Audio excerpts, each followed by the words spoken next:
This is a good example of how to tow a 2007 Honda Ridgeline. It is 4x4, that means all tires will roll even if it's on neutral. I was able to grab a chain and hook it up from a lower control arm.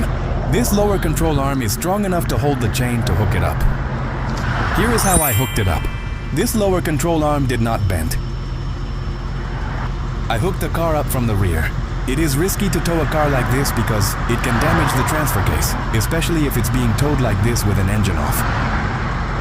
So I risked it and towed the car with the engine turned on, in neutral and low on gas. I tied up the steering wheel like this, with a seat belt and a tow strap. It was able to be towed at no more than 50 miles per hour for 45 minutes. The car did not turn off. There was no noticeable problems. I do not recommend towing your car like this. It can be risky and possibly damage your transmission. And even your transfer case can get damaged. This is how I was able to tow it. Hit a like if you like this video so far.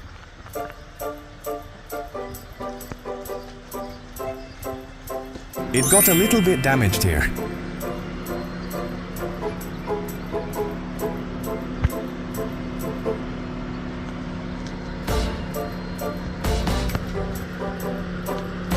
I took the car for a test drive to see how it still drove.